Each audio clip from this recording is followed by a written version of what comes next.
Perkenalkan, nama saya Harrison Purba. Saya adalah salah satu dosen pengajar di Fakultas Psikologi Universitas Airlangga. Pada kesempatan kali ini, saya akan menjelaskan satu mata kuliah yang di dalamnya saya terlibat sebagai dosen pengajar. Mata kuliah tersebut adalah metodologi penelitian kuantitatif dan analisis data.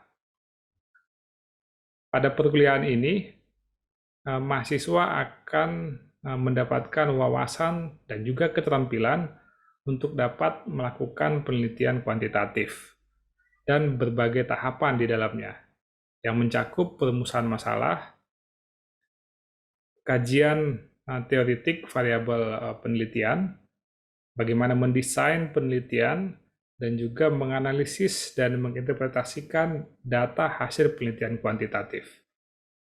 Keseluruhan tahapan tersebut akan dituangkan mahasiswa sebagai tugas akhir dari mata kuliah ini dalam sebuah laporan penelitian yang mengikuti standar APA. Prasyarat mata kuliah ini adalah mata kuliah dasar-dasar metodologi penelitian.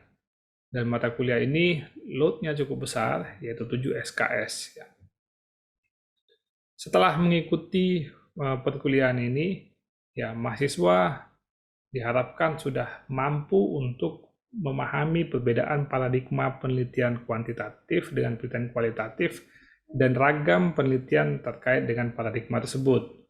Selain itu juga mahasiswa diharapkan sudah mampu melakukan tahapan-tahapan penelitian kuantitatif, termasuk mengidentifikasi masalah, mendefinisikan definisi konseptual, operasional, mendesain penelitian eksperimental maupun kualitatif, melakukan analisis data statistik deskriptif, dan juga analisis data inferensial, baik yang parametrik maupun yang non-parametrik, dan kemudian mahasiswa dapat melakukan penelitian kuantitatif, baik survei maupun eksperimental. Pertemuan ini akan dilakukan dalam 14 minggu perkuliahan, yang setiap minggunya akan terdapat 3 kali pertemuan. Karena load perkuliahan yang cukup besar, yaitu 7 SKS, maka akan ada 3 pertemuan mata kuliah kuantitatif dalam setiap minggunya. Pertemuan tiap minggunya bisa dibagi berdasarkan 3 kegiatan. Yang pertama, pertemuan penyampaian materi, itu bisa dilakukan dengan cara sinkronus, atau dosen secara langsung akan menyampaikan dan menjelaskan materi melalui media pembelajaran yang ada, bisa melalui BBB, Zoom, atau Google Meet, gitu ya. Atau pembelajaran juga bisa dilakukan melalui pembelajaran asinkronus, di mana mahasiswa mengakses materi pembelajaran yang sudah disediakan oleh dosen pengajar. Perkuliahan juga bisa dilakukan dalam bentuk diskusi di mana mahasiswa diminta untuk mengkaitkan antara materi yang sudah disampaikan melalui pertemuan sebelumnya dengan usulan penelitian yang mereka punya, yang akan menjadi bagian dari tugas akhir di mata kuliah ini. Selain itu, perkuliahan bisa juga dalam bentuk tanya jawab dan kuis untuk membahas materi yang sudah disampaikan sebelumnya. Nah, apa aja materi yang akan disampaikan, yang akan dicakup oleh mata kuliah ini, akan saya jelaskan satu persatu, namun bukan berarti saya akan menjelaskan materi apa yang akan disampaikan satu persatu. Jadi saya akan hanya menyampaikan materi-materi apa yang dicakup ya. Nah, yang pertama sebagai dasar yang fondasi untuk mata kuliah ini adalah pemahaman tentang paradigma positivistik yang mendasari penelitian kuantitatif. Yang ini sifatnya hanya sebagai review karena topik ini sebenarnya seharusnya sudah dikuasai dari mata kuliah sebelumnya, yaitu dasar-dasar metodologi penelitian. Selain itu, akan juga dibahas bagaimana cara untuk melakukan literatur review yang nantinya akan digunakan sebagai dasar untuk mengambil atau sumber permasalahan penelitian. Selain itu, pada pertemuan berikutnya atau materi selanjutnya adalah terkait dengan ragam penelitian kuantitatif.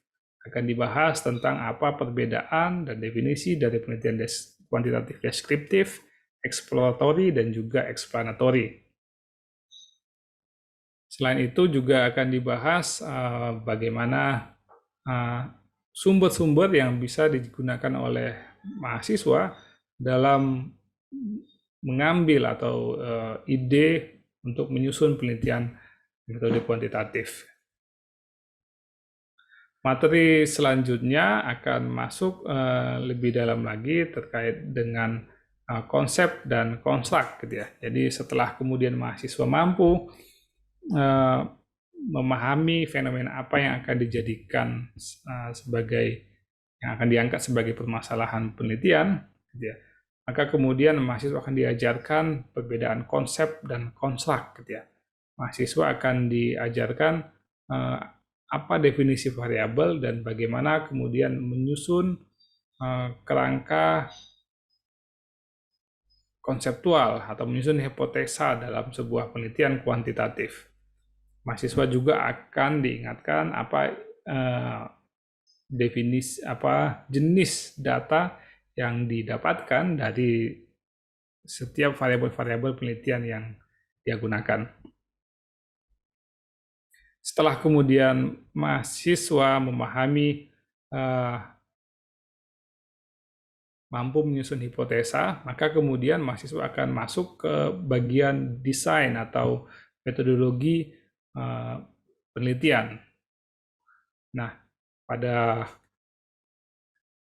tahapan ini mahasiswa kemudian akan diberikan pemahaman tentang tipe-tipe penelitian survei dan tipe-tipe penelitian eksperimental, serta apa kelebihan dan kekurangan dari masing-masing tipe penelitian tersebut. Setelah itu, mahasiswa akan diajak untuk memahami lebih detail rancangan penelitian desain eksperimental.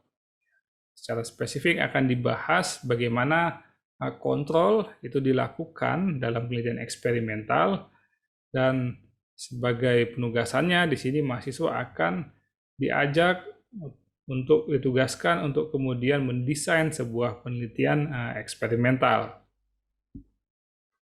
Materi selanjutnya terkait dengan validitas dan reliabilitas instrumen. Nah, di sini mahasiswa kemudian akan diberikan pemahaman terkait dengan validitas dan reliabilitas, ragam validitas serta penjelasan yang konkret terkait dengan ragam validitas tersebut, validitas maupun reliabilitas. Nah, setelah kemudian mahasiswa memahami validitas, maka kemudian mahasiswa kemudian akan diberikan pemahaman tentang bagaimana cara menentukan populasi dan sampling pada sebuah penelitian kuantitatif. Ragam-ragam teknik sampling akan dijelaskan sehingga mahasiswa bisa mengetahui teknik sampling apa yang tepat digunakan untuk setiap topik penelitian atau hipotesa penelitian. Setelah kemudian kita masuk ke berbagai metode, berbagai topik yang terkait dengan metodologi penelitian, maka kemudian mahasiswa akan diajak untuk memahami lebih detail terkait dengan analisa statistik yang dimulai dari statistik deskriptif. Mahasiswa akan diberikan pemahaman terkait dengan apa itu statistik deskriptif dan statistik inferensial, apa aja konsep terkait dengan statistik deskriptif dan juga inferensial, Misalkan ada mean, median, modus, dan ada standar deviasi dan varian seperti itu. Nah, pada saat selain memberikan pemahaman, pada pertemuan yang terkait dengan metodologi, yang terkait dengan statistik deskriptif, mahasiswa juga akan diberikan penugasan untuk kemudian mempraktekkan dan melakukan pengolahan data dengan menggunakan software analisis data seperti SPSS atau Jamovi gitu ya. Lebih detail lagi terkait dengan statistik deskriptif, ya mahasiswa kemudian juga diajarkan bagaimana cara mendeteksi outlier ya dalam sebuah data penelitian gitu ya, dan juga dapat menggunakan cross tab ya untuk kemudian bisa memahami data secara lebih baik. Setelah kemudian selesai dengan materi statistik deskriptif, maka kemudian mahasiswa akan belajar tentang statistik inferensial, yaitu pengujian hipotesa. Mahasiswa akan dijelaskan prinsip-prinsip dasar dalam pengujian hipotesa terkait dengan kesalahan tipe 1 dan tipe 2, dan juga diperkenalkan dengan analisis uji korelasi dan juga komparatif, dan juga statistik parametris dan parametrik. Termasuk juga di dalamnya bagaimana efek size dan perannya dalam interpretasi penelitian gitu ya. Setelah kemudian memahami statistik inferensial ya, mahasiswa juga akan diberikan pemahaman terkait dengan statistik atau uji regresi, baik regresi sederhana maupun regresi yang multivariat, dan juga regresi dengan menggunakan dummy variabel. Selain analisis regresi, mahasiswa juga akan diberikan pemahaman atau pengetahuan tentang bagaimana melakukan uji komparatif yang banyak digunakan untuk uji hipotesa pada penelitian eksperimental. Uji komparatif yang akan disampaikan dalam perkuliahan ini mencakup ANOVA, ANACOVA, ya, dan juga faktorial ANOVA maupun repeated measurement ANOVA. Ya, itu selain itu juga mahasiswa akan diberikan pemahaman bagaimana kemudian melakukan interpretasi, melakukan analisis data dan interpretasi penelitian kuantitatif sesuai dengan standar APA berdasarkan jurnal-jurnal yang sudah dibahas dalam pertemuan-pertemuan perkuliahan. Ya, jadi perkuliahan ini cukup padat karena mencakup materi metodologi penelitian kuantitatif, baik yang survei dan juga eksperimental, dan juga mencakup materi statistik, baik yang statistik inferensial maupun yang deskriptif, baik yang uji regresi maupun uji komparatif. Oleh sebab itu, disarankan kemudian ketika mahasiswa mengambil mata kuliah ini bisa benar-benar fokus dan juga meluangkan waktu dan upaya yang memadai untuk bisa lulus dan sukses di mata kuliah ini. Nah, terkait dengan penilaiannya, ya dalam mata kuliah ini, sebagaimana yang saya sudah jelaskan tadi, mahasiswa akan diminta untuk membuat catatan perkuliahan untuk setiap materi yang akan disampaikan per minggu. Hal ini penting karena beberapa perkuliahan dilakukan secara asinkronus ya. Jadi kita harus memastikan bahwa mahasiswa memang benar-benar memahami, membaca materi yang diberikan. Selain itu, mahasiswa juga harus melakukan literatur review. Jadi ketika kemudian dosen menyampaikan atau meminta mahasiswa untuk merumuskan penelitian, ya mahasiswa harus melakukan retro review yang dijadikan dasar dalam merumuskan permasalahan penelitian. Selain itu, ada juga kuis yang akan dilakukan sekali setiap 1 minggu. Jadi akan ada 14 kuis yang tujuannya untuk memastikan mahasiswa memahami materi-materi yang disampaikan, baik melalui pertemuan yang asinkronus maupun yang sinkronus.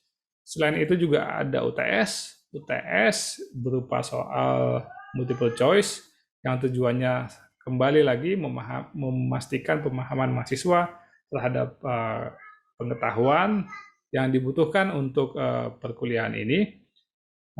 Selain itu juga ada tugas yaitu penyusunan proposal eksperimental. Ya, di sini kemudian mahasiswa diharuskan untuk secara individual ya untuk menyusun sebuah penelitian desain eksperimental. Jadi mulai dari level bab 1 sampai bab 3. Yang kedua, mahasiswa juga harus diminta untuk menyelesaikan laporan analisis data penelitian survei.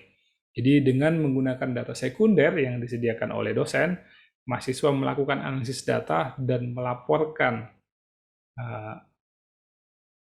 hasilnya gitu ya.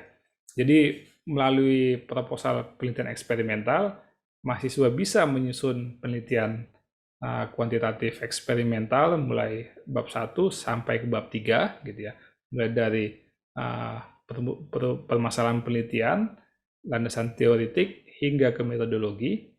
Nah, pada laporan analisa data survei, mahasiswa bisa melakukan pembahasan, analisa dan pembahasan sebuah penelitian dan juga kesimpulan. Ya, jadi dengan cara penilaian yang seperti ini, komponen penilaian seperti ini, mahasiswa akan bisa atau mampu mendapatkan pemahaman yang memadai tentang penelitian kuantitatif secara holistik dan juga memperlihatkan keterampilan ya dengan cara penulisan laporan ya terkait dengan penelitian eksperimental maupun survei. Terima kasih buat perhatiannya. Saya tunggu kehadirannya, partisipasinya di mata kuliah metodologi penelitian kuantitatif di mana kita bisa belajar bersama untuk memahami perilaku manusia, perilaku individu di dalam berbagai macam konteks dengan menggunakan metodologi penelitian kuantitatif. Terima kasih. Sampai jumpa. Oke, selamat siang. Selamat datang di mata kuliah metodologi penelitian kuantitatif dan analisis data. Hari ini kita akan belajar bersama bagaimana cara menyusun permasalahan penelitian untuk metodologi penelitian kuantitatif. Nah, cara yang paling baik yang saya tawarkan di sini ya adalah dengan mengidentifikasi bagaimana penelitian terdahulu melakukannya gitu. Jadi belajar dari apa yang telah dilakukan oleh penelitian terdahulu. Inilah yang kemudian menjadi fenomena yang kami angkat ketika meneliti gitu ya. Jadi pada saat itu kami bersama profesor dari Warsaw University di Polandia kemudian berdiskusi bersama-sama, duduk bersama untuk mendiskusikan apa sih topik yang sedang hangat, yang sedang dibicarakan di Indonesia gitu ya. Jadi ini fenomena yang kami angkat, cukup menarik dan cukup hangat saat itu dibicarakan.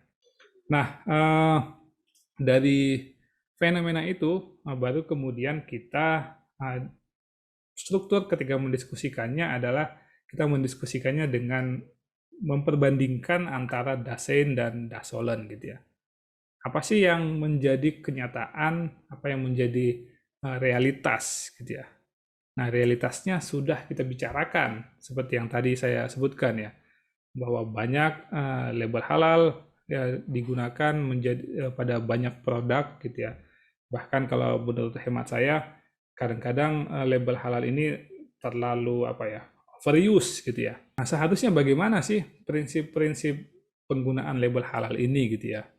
Ada juga pertimbangan dari misalkan aturan pemerintah gitu ya, bagaimana seharusnya digunakan. Nah, perlu diingat bahwa ketika kita ngomong permasalahan penelitian, ya ada dua hal yang harus kita susun dengan baik. Kesalahan teoretik itu adalah kesenjangan yang terdapat pada realitas permasalahan sosial. Nah, kemudian permasalahan teoretik, gitu ya. Kesenjangan apa yang terdapat pada penelitian-penelitian terdahulu. Nah, ini kemudian kalau kalian ingin mencari ya merumuskan sebuah permasalahan berdasarkan faktual, kuncinya itu adalah adanya data gitu ya. Karena dengan data kita bisa meyakinkan bahwa itu adalah permasalahan yang real, yang urgent, yang perlu mendapatkan perhatian dalam penelitian gitu ya. Berikutnya setelah kemudian kita susun ada permasalahan sosialnya, baru kemudian kita bawa ke literature review. Jadi pertanyaannya adalah bagaimana topik ini terkait dengan penggunaan label halal itu sudah dibahas dalam penelitian-penelitian terdahulu gitu ya. Nah, oke, jadi secara kalau saya boleh rangkum gitu ya, ketika kemudian kita mau menyusun permasalahan penelitian, kita harus fokuskan permasalahan faktual, selaraskan permasalahan penelitian atau konsep yang digunakan gitu ya. Variabel apa yang kita fokuskan gitu ya.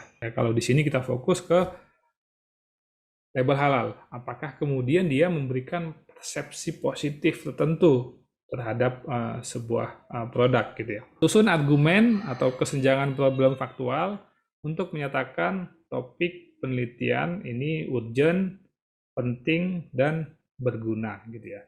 Kalau kemudian semakin banyak data yang bisa kamu ungkapkan bahwa ternyata label halal ini bahkan menjadi sesuatu yang meresahkan bagi pelaku bisnis gitu ya. Ada pelaku bisnis yang kemudian baru buka, tapi kemudian dikenakan isu halal gitu ya, langsung turun penjualannya, itu kan artinya ini urgent untuk diteliti gitu ya. Dalam mengidentifikasi permasalahan teoretik, ya yang perlu dilakukan adalah identifikasi kesenjangan penelitian terdahulu. Kesenjangan antara penelitian terdahulu bisa disebabkan oleh 4 hal gini ya. Pertama, perbedaan teoretik gitu ya. Seperti misalkan kayak well-being, ya ketika diteliti dalam konstruk subjective well-being dengan psychological well-being, jadi ada perbedaan gitu ya. Kemudian perbedaan metodologi dan desain penelitian gitu ya. Penelitian survei, ada penelitian eksperimental yang derajat kemampuannya dalam membuktikan hubungan kausalitas itu berbeda gitu ya. Ada perbedaan alat ukur ya. Ada mungkin alat ukur yang lebih valid, lebih reliable, yang bisa jadi bervariasi pada berbeda-beda konteks populasi gitu ya. Ada perbedaan karakteristik populasi ya. Pada industri tertentu, pada individu dengan karakteristik tertentu, hasilnya mungkin beda. Batasan-batasannya gitu ya. Nah, ini yang kemudian kita lakukan dalam dalam literatur review. Kita cari tahu apa yang sudah ditemukan penelitian terdahulu terkait dengan label halal.